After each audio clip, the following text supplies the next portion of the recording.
Mile marker 15. Everything is awful and everything hurts. Well, hey there, dirt crew. Today we headed to Mohican State Park, a 25.2 mile single track in Loudonville, Ohio, about halfway between Cleveland and Columbus. It's a little bit further than our normal range, but this was in celebration of 100 subscribers on our channel, and it was voted for by the Canva Facebook page as the most wanted addition to our reviews. It's really no wonder though, because this is the #1 rated trail on MTB Project for all of Ohio, and 34th overall for the entire country. So we woke up real early on a Saturday and made the 1.5 hour drive. Now normally I do the voiceover for most of the videos for these afterwards, but this trail is so long and the different sections are so wildly different from one another that we decided to get a second GoPro, and you're going to get feedback from my partner Emily and I throughout the entirety of the trail, broken up by the various mile segments. Now I'm going to get this out of the way. The first few miles are absolute burners. You're going to spend almost the entirety of the first 3 miles climbing. And that's not to say that once you get to the top of those first few miles, that it's all smooth sailing. Oh no! You get your downhill break, but you earn it with climbs right back up afterwards. You know, along the way you're going to encounter occasional technical spots. There's some logovers, some pretty small bridges, but for the most part, for the first 20 miles, you're either doing one of two things. You're either descending or you're climbing. From 20 miles in, you're going to encounter some rock gardens and flowy pump-track-like stretches, but frankly, by that point, we were so tired that we barely knew what was going on around us. Now also, it's no secret that my main ride is an e-bike, and I specifically called the main ranger and got permission to ride it here. But I wanted to test myself. So for the entirety of this ride, I kept it in setting 1, which is about 10% support. Pretty much just enough boost to counteract the extra 20 pounds of weight that this bike has. But you're gonna see, the challenge here was far more than either of us could handle at times. Now, if nothing else, the first few miles proved that this trail is nothing like what we have in Northeast Ohio. Not only is it rated by most people as a black diamond, but from top to bottom, it's 1,300 feet of elevation change. So,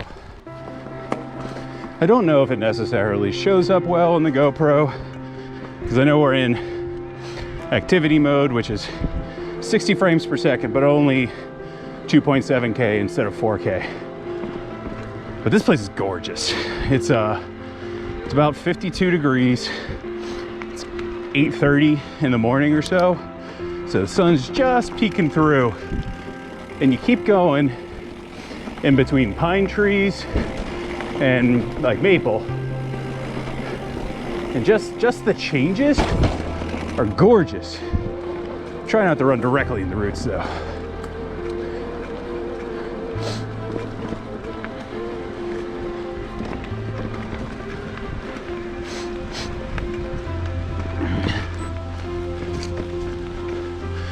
This is exactly what I'm talking about.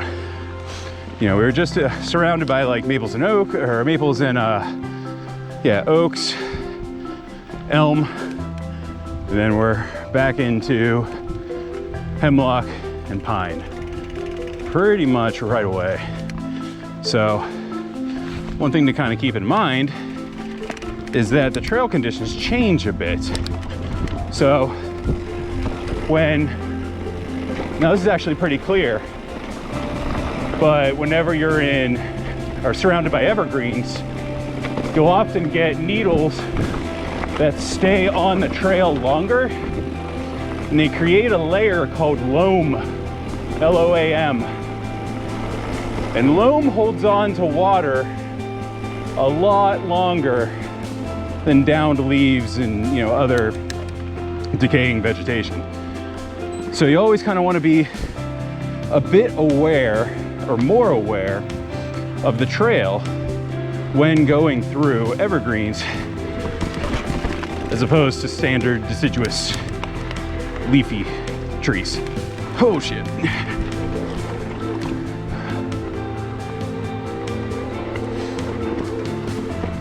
Whew.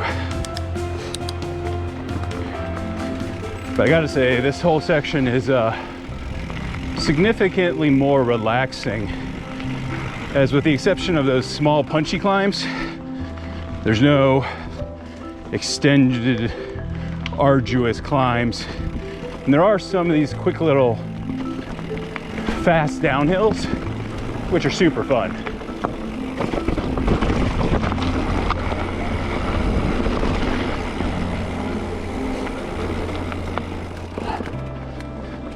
Just got to pick the right line.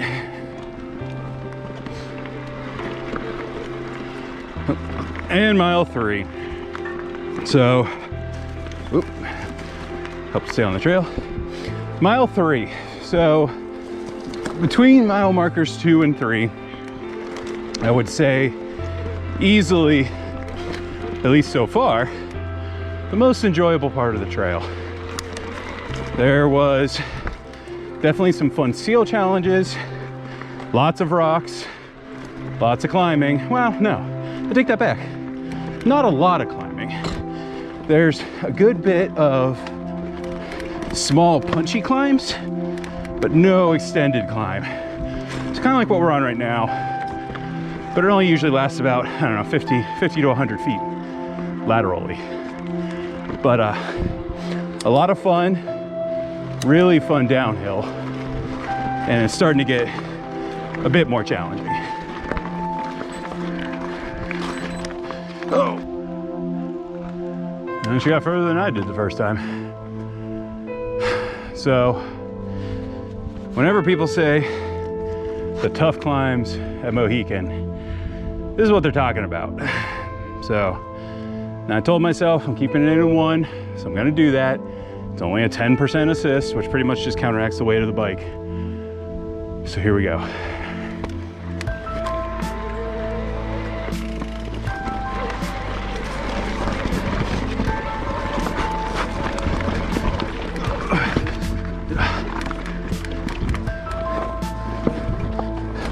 Oh, so close.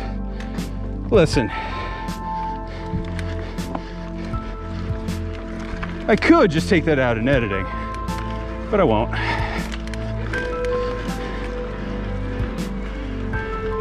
Mile 3. So far, that's my favorite mile. Long, gradual climb, followed by some cool rock features. Yep. Still questioning the survival.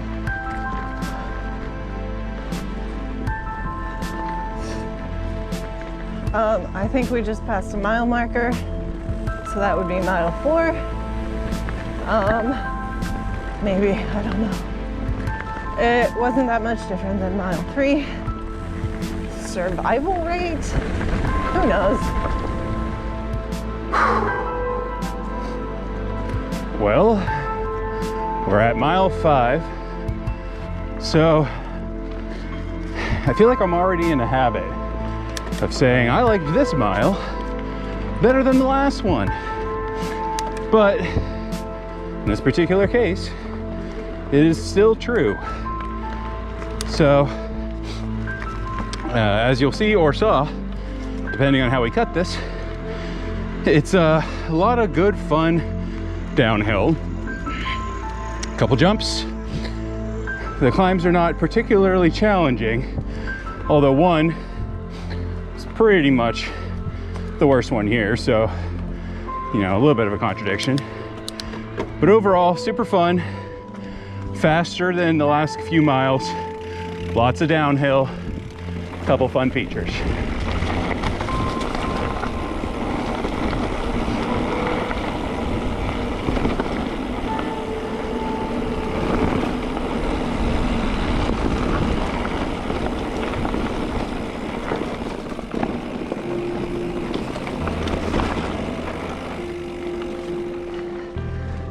Just hit mile 6.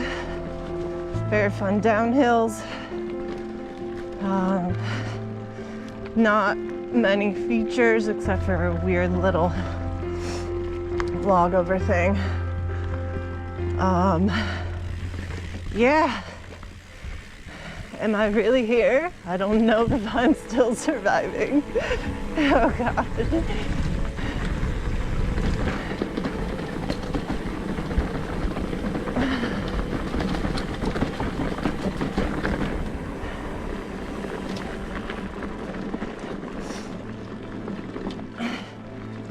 Oh, thank goodness we don't have to go up that thing. All right, bye. Big downhill.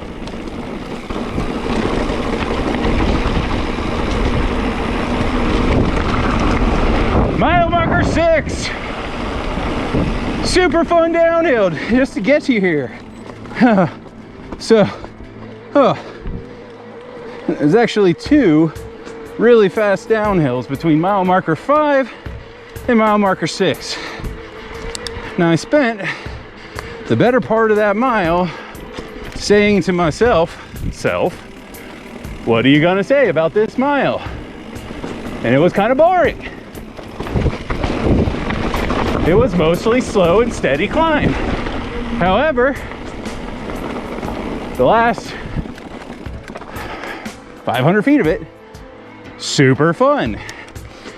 And it immediately starts another downhill right at the beginning of it. So we're gonna call it the transition as super fun, but the other mile, while pretty plain.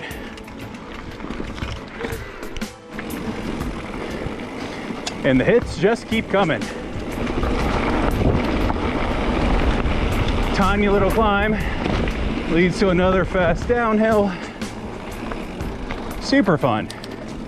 What a great mile so far.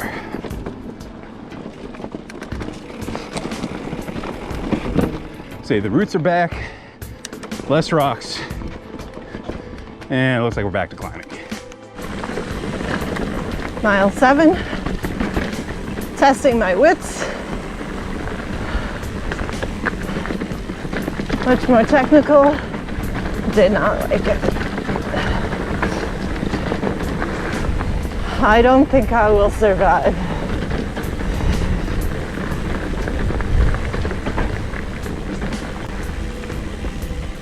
Oh God.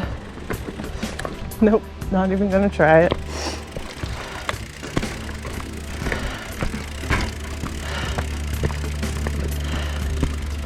Sorry, mountain bike gods. Walking up all the hills.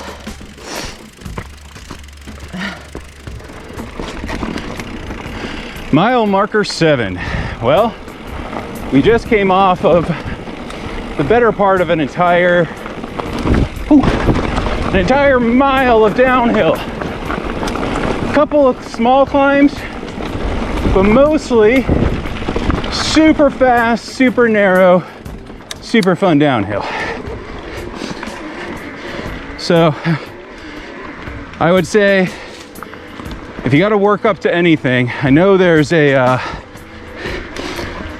couple of ways off this trail. I think we just passed one, but there's one at mile marker 8. So if you only wanted to do a portion, the last 5 miles are super duper fun, but the first 8 also real fun. I would say it kind of feels like, I would say like the first 4 miles are kind of like you're paying your dues. The last 3 is where you get the payoff, especially at the end.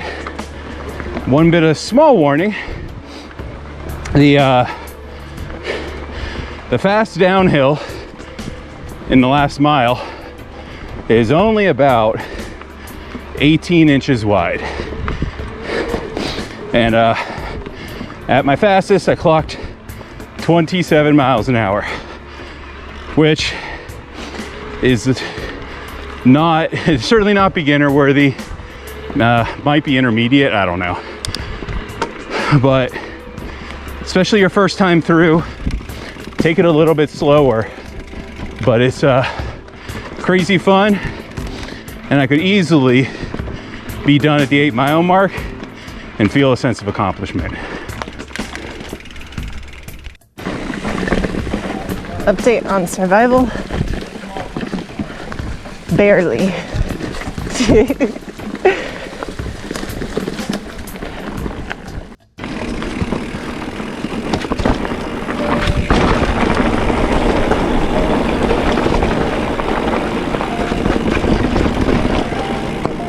Oh, that shit's terrifying.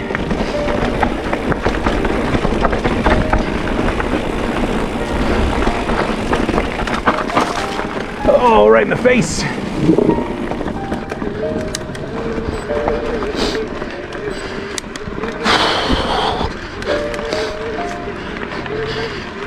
Punishment for a super fun downhill.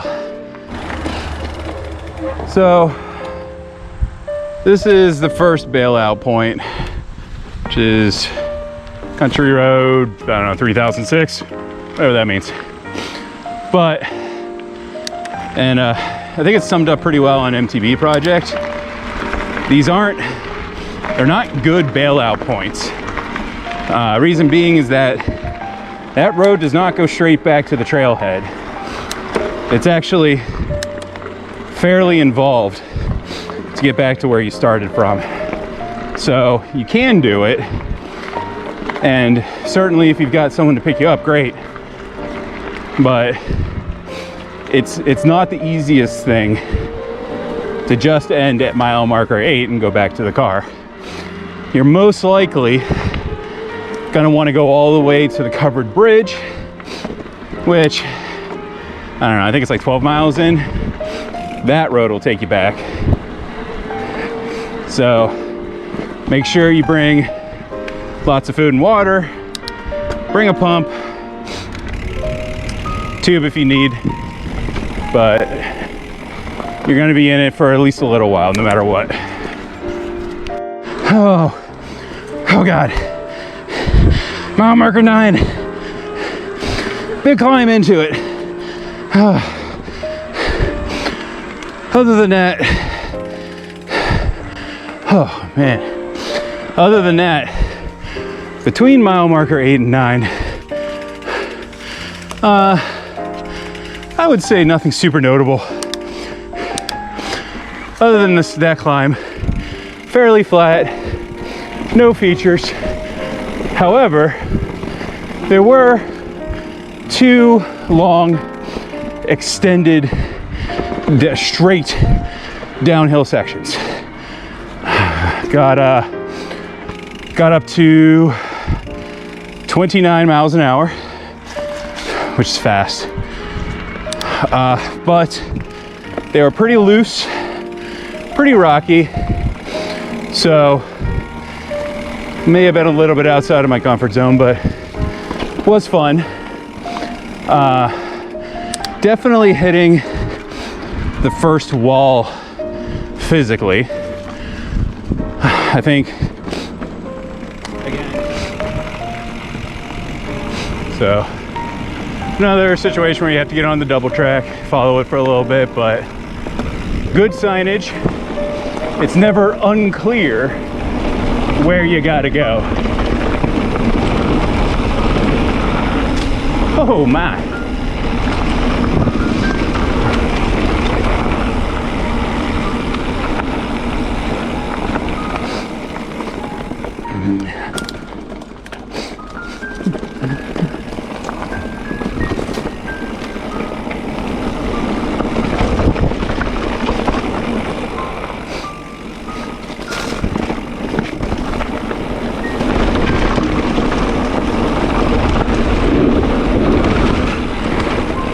Oh, that was great. Oh, we're definitely doing that again. So, this is part of the untold process of YouTubing. This is a 25-mile course, but my guess is I'm probably gonna do about 30 to 32. Because, A, I want to session all the fun things, and I want to get, you know, multiple angles and multiple runs so I can use the best one. But what ends up happening is you end up doing the same section over and over again just to get that perfect shot, and it leads to this, quite frankly.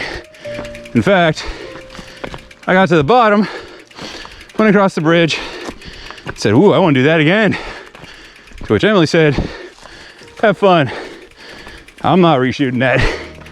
So you get my point of view again. So far, according to my accelerometer app, this is by far the fastest downhill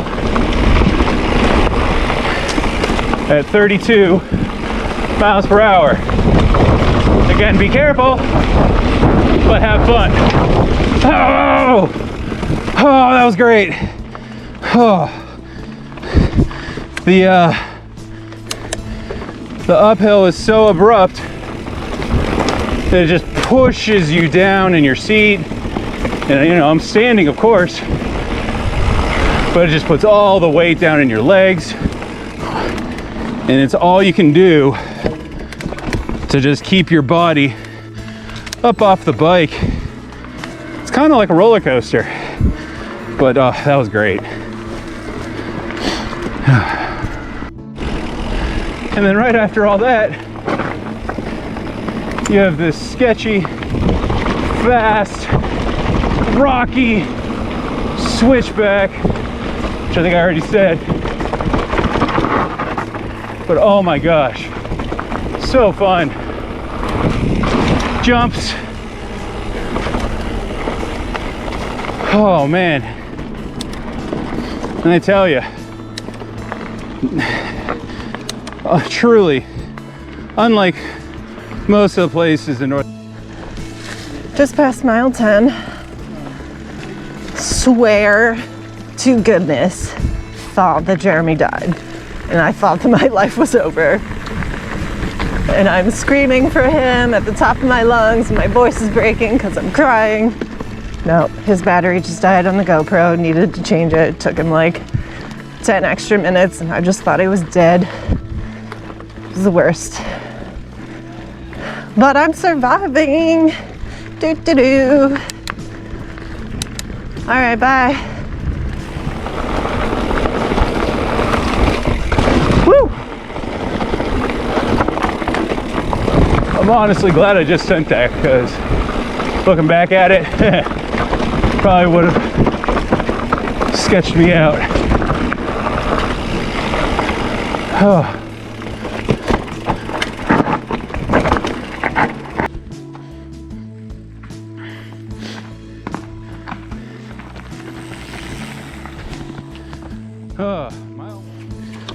Whew, okay. Yeah, there we go. All right, so as I was saying, mile marker 10. So between mile markers 9 and 10, it's some crazy fun, crazy fast switchbacks, downhill sections, jumps, and drops. So you got pretty much everything. And you know, this is a, you know, there's not wooden features here like there are in some of the, like the local trails. It's all natural or built up rocks. There are a couple bridges made out of wood, but again, for the most part, they make do with the actual topography. And wow, all I can say is wow. Usually I do a lot of that stuff twice, but you know, we got 15 more miles to go, and right now I can't, but incredibly fun. If you come for any mile section so far, that's the one.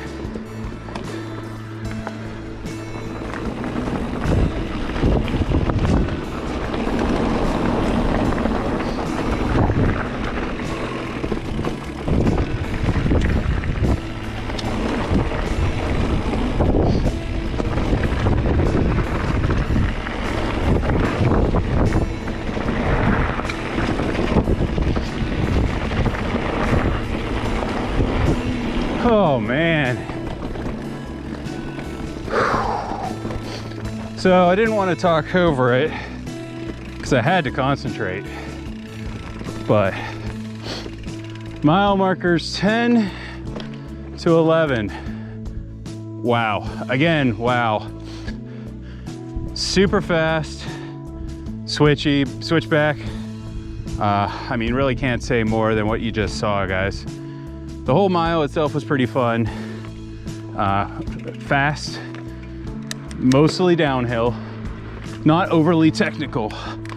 But I would say for the first 75% of it or so, not overly hard. We just passed mile marker 12, doing my recap of it. Just lots more climbing like this. It's ridiculous. It's just all climbing. And I'm not doing any of it. So we're about 12 miles in, we're at the covered bridge, and we had our first refuel, Nutri-Grain bars, and water. So just checking in here with Emily. What's our general thoughts of the trail so far? Some sections are, to me, pretty hard, like technical wise. But there are a lot of fun sections, just flowy downhills that you don't even need to ride the brakes on. Just coast. It's great. It's fun. What are we, like halfway? A little bit under half. We're about 11 miles out of 25.2. Okay. Difficulty. It's more difficult than the trails that we have closer to home, but it's not like crazy difficult that I would never want to do it again. How would you compare it to, say, something like Vulture's Knob?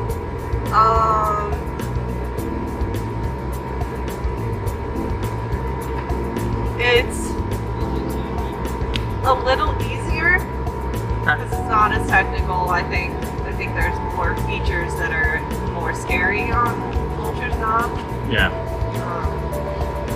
Anything here is all doable. It's just roots and little rock things. Gotcha. How do you like how they built the trails into the surrounding, topology? How did they make good use of? Yes, there's lots of climbing. There's lots of climbing. There's lots of climbing. But there's also lots of downhill. Yeah. Yeah. Rideability, flow. It's very flowy. Yeah.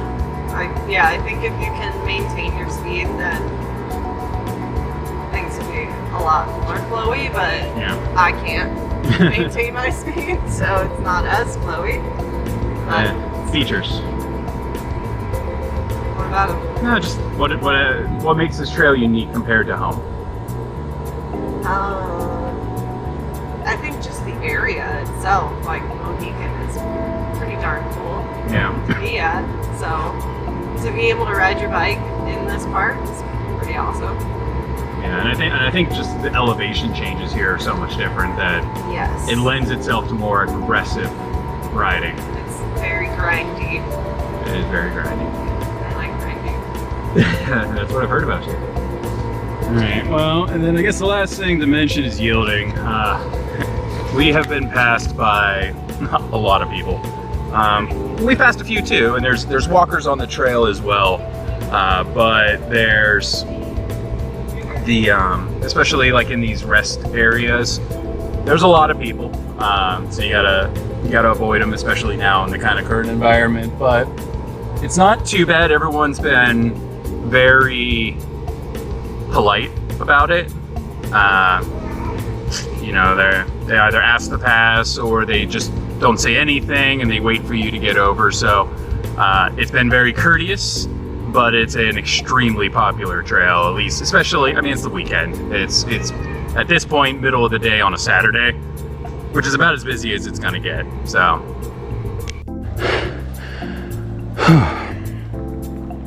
Tell ya, this place is punishing. We're probably not 500 feet into the trail after the covered bridge, and you've got these climbs that are I'd say as challenging as the initial climb in. Oh, and they're long.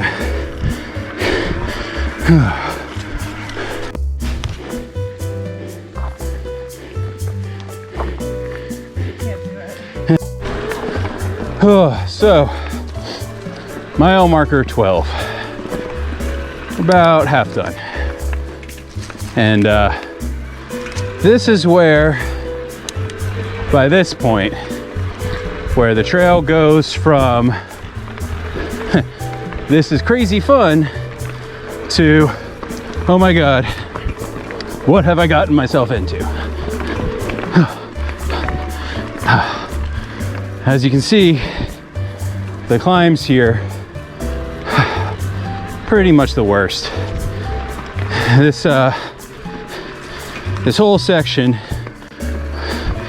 was after a small break before the covered cabin, and I'm already more tired than I was before I started the break. Well, mile marker 13. So after about a mile and a half of climbing, you get a fast, super fast downhill, couple of jumps. You can end up scaring walkers. Thank you. They don't see you coming. So make sure you say something, make sure that they notice you and that you notice them. But yeah, tons of climbing. So make sure you get lots of extra rest at mile marker, 11, because your next mile and a half is going to be awful.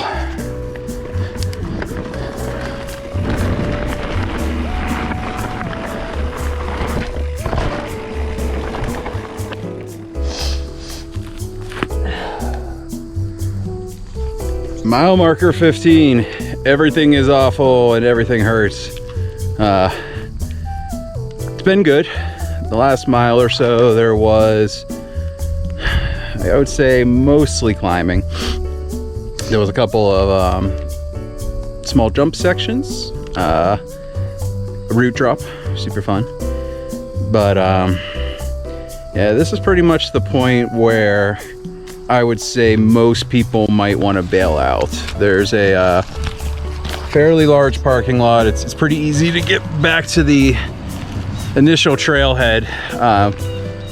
We actually came here by accident to start with, because this is where the GPS takes you. But if you take this road, make a right out of this parking lot, it's only like a mile down the road to get back to the trailhead. So we got 10 miles to go. Not a lot of battery, so we're just gonna do the mile check-ins, but we're still going, guys. So we just got to mile marker 16. I'm still alive. I find myself smiling a lot, even though I feel like I'm dying. This trail has got a lot of like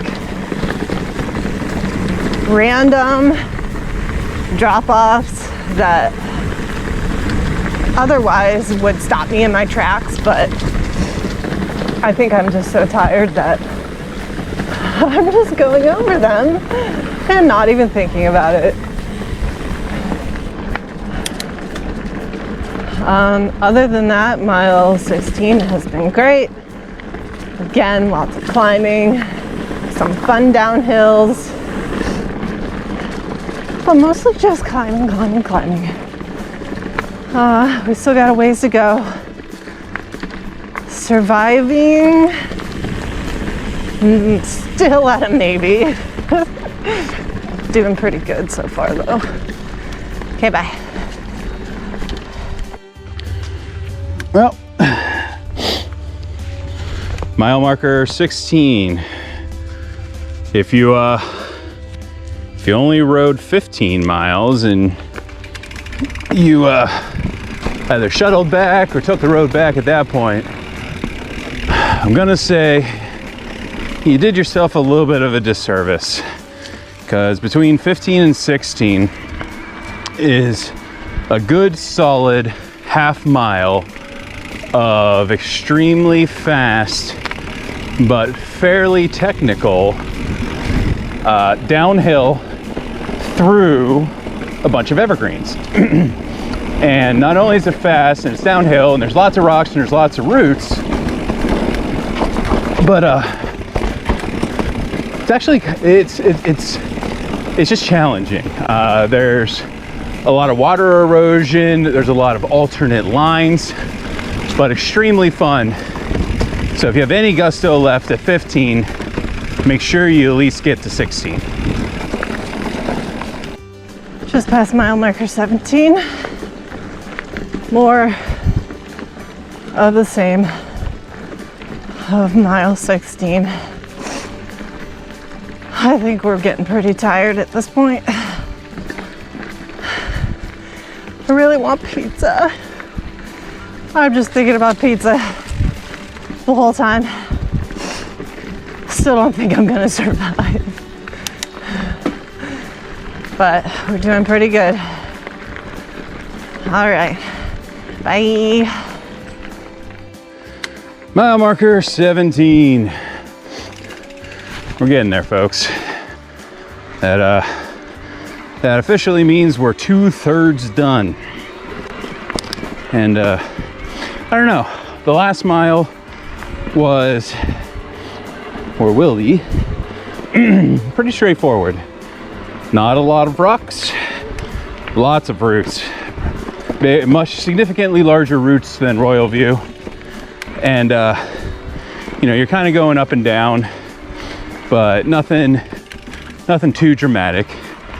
I would say I've actually recovered more over the last mile than I have spent as far as energy. But you know, it helps that we had, like, you know, a Capri Sun and granola bar and everything. So we're doing good. I've kind of broken through my second wall, as the case may be. But we still got 8 more miles to go, so we'll see. Okay, mile 18. More roots than I've noticed on the other miles, but otherwise still pretty fun.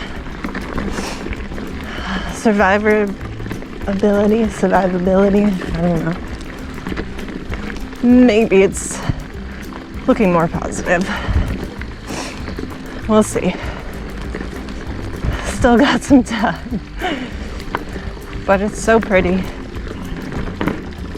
All right, thanks for stopping by. Oh, mile marker 18.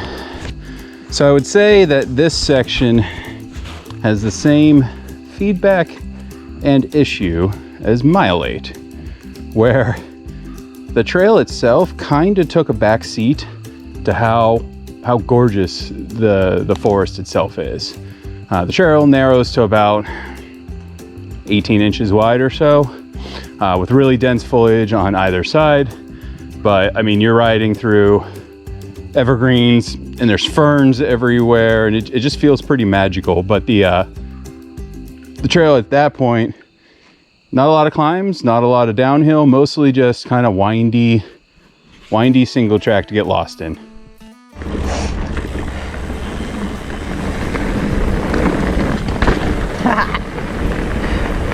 Just at mile 19.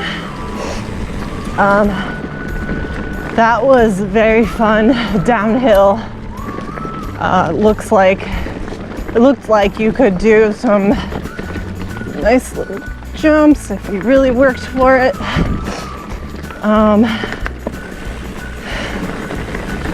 I think I might survive this with flying colors.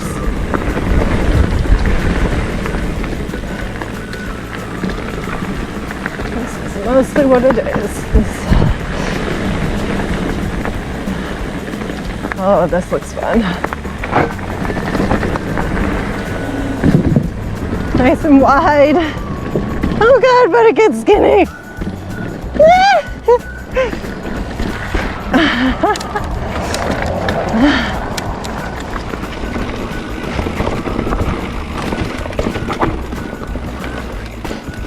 Finally, after like the 5th time saying it, I'm at the pump track.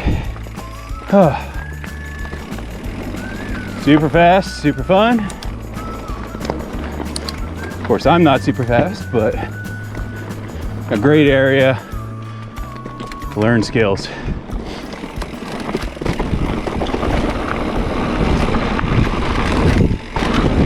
Ooh. Oh man.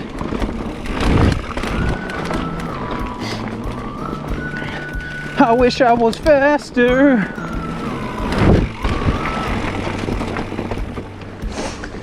If every mile was like that last one, I would not survive. But we are almost done. That was a fun little jump. See, there's just randomly jumps like that, and it's so much fun. So if you watched the whole first part of this, by the way, mile marker 19. So if you watch the whole first 11 to 14 miles, and you're like, dirty reviewer, what's all the hype about Mohican, right? It's just long. That's what she said. But I'll tell you, the hype of Mohican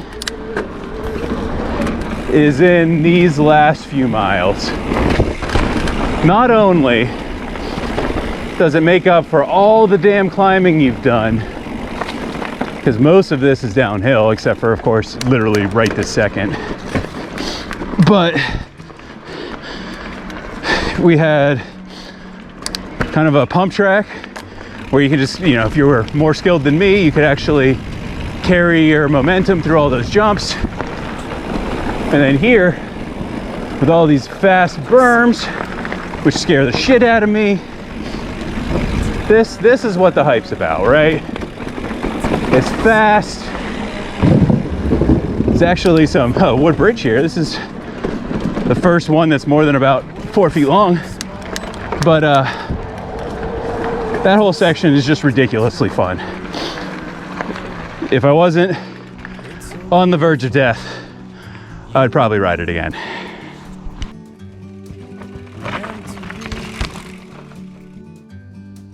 In the great outdoors, forever free.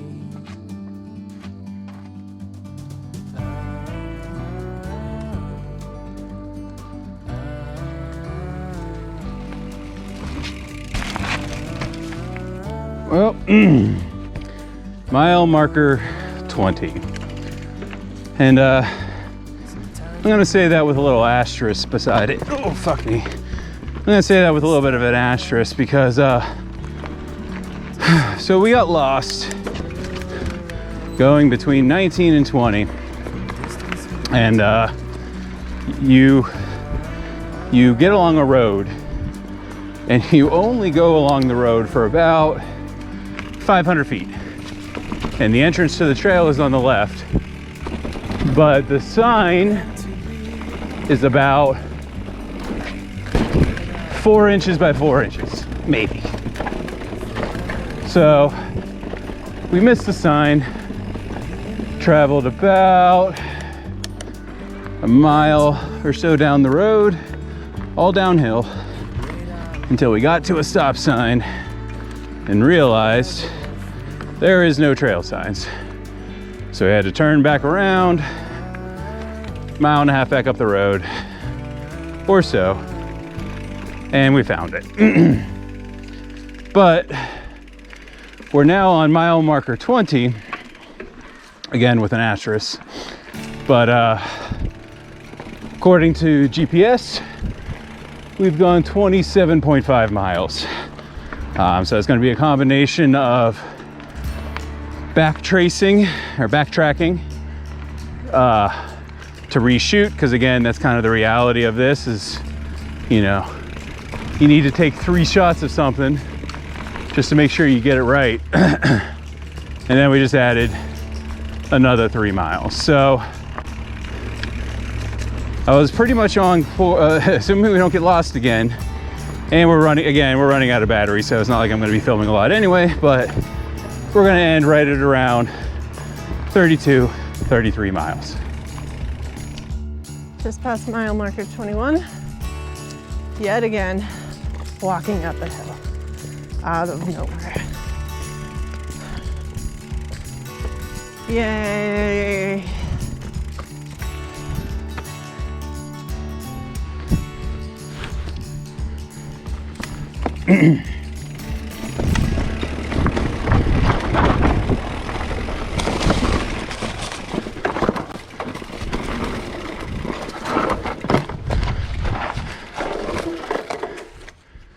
Mile marker 21. I gotta say, between 20 and 21, it's pretty much a advanced, or rather intermediate to advanced playground. And there's no way I'm climbing this, so that's fine. But unskippable drops, not big, but you know, about maybe 8 inches or so. Tons of rocks. The technical factor, at least 3 to 4 times more technical than the rest of the trail. And as you saw, jumps, some optional lines, really just great. But I'm still dying.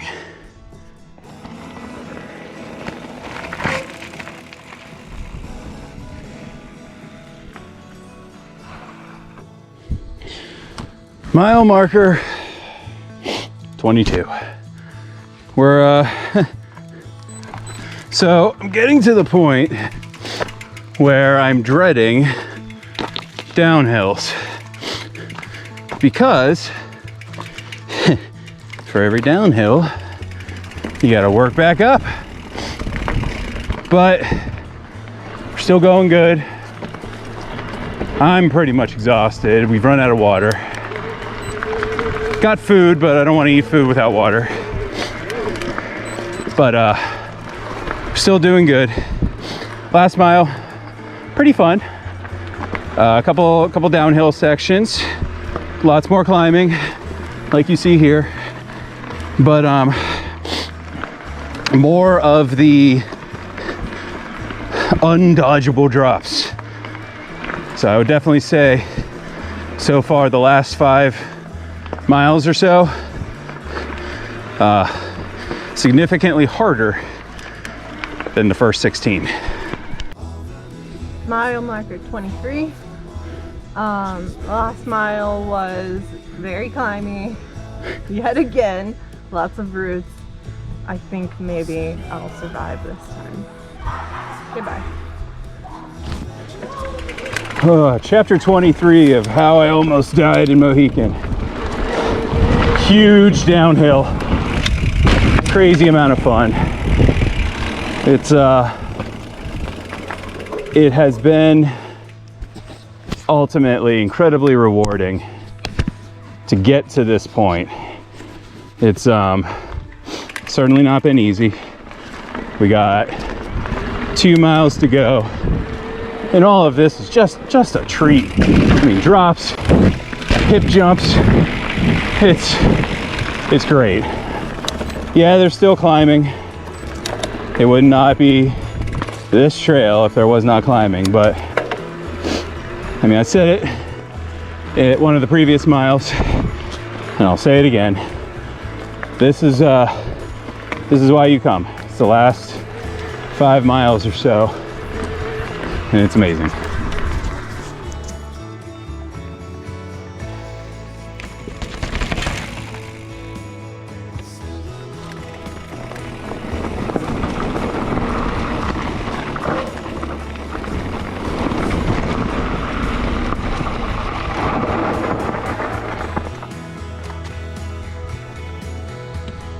Oh, mile marker 24. How are we feeling, girl? Good. Great. Surviving. So, here's where I'm at on things. First of all, I'm walking to the top of this hill. Bittersweet. You know, we only have about a mile to go. And this has been tons of fun. You know, it's hitting all those dopamine receptors. But it's also scary because it's a little bit outside of our comfort zone. And I mean, frankly, it's like a long traumatic experience. You know, we ran out of water 5 miles ago. We got some in the car, but it's just been one challenge after the next. And it's almost over. But I guess that's what makes it memorable. Now let's talk about the dirty scale. This isn't your normal review, and we hope that breaking this up by mile helped you understand just what makes this place so special. Now, starting with difficulty, the minimum I could rate this trail for difficulty would be like a 3.5 to a 4, but the sheer length of this trail pushes it to a 4.5. Yeah. Many of the hardest features are on optional lines, but there are a lot of unskippable drops, narrow ledges with steep drop-offs that really just make this clearly a black diamond. Now, ingenuity, it's a clear 4.5. While it could be pushed to a 5 with a couple of wooden feature additions, this trail is almost perfect whenever it comes to utilizing the steep and unforgiving landscape to its advantage, despite punishing you with all the climbing to get to the next area. Now, for rideability, still above average with a 3.5, but this is a challenging trail, and often you're hit with technical areas, unexpected drops, and steep climbs out of nowhere that can wreck your flow. But the better you are, the more likely you can carry speed through those unexpected challenges. Now, normally we associate trail features with wooden platforms and berms, but here they use rock and earth, making the features blend in a bit more. But if you have a keen eye and look for optional lines, you've got anything from 3-foot drops, jump lines, doubles, and the most ridiculous downhills within 100 miles. Lastly, we have yielding. The first 15 miles of the trail gets a 1.5 as we were either being passed or were passing people constantly, and you crossed the road a few times. But the back half of this trail, we didn't see a single person the entire time. Now overall, we give this trail a 4 out of 5, and when we come back next year, it might be a 5 out of 5, since the challenge is what made us slow down in some sections. But I can see where you can maintain speed, you have to do a whole lot less climbing, you can hit the jumps better, you crush the downhills, and you soar over the rocks. This trail is absolutely brutal, but it's equally beautiful. And it's a trail that pushes you to be better. It motivates you, and so many people set this trail as a goal just to be able to finish it. Now I'm going to let you in on a little secret. If you need to partition this trail, I recommend starting at the 15-mile mark, ride it to the end, cut back for a more manageable 10 miles. That is way more fun than the first 12. And I do think that anyone in Ohio should take the time to visit this trail, as it helps you appreciate what can be done with the right conditions, but also it helps you appreciate what your local trail builders do when they don't have this type of elevation change available to them. If you made it all the way through this video, we are incredibly appreciative, as we know that this is a long one. But as always, thanks for watching, and let's go get dirty.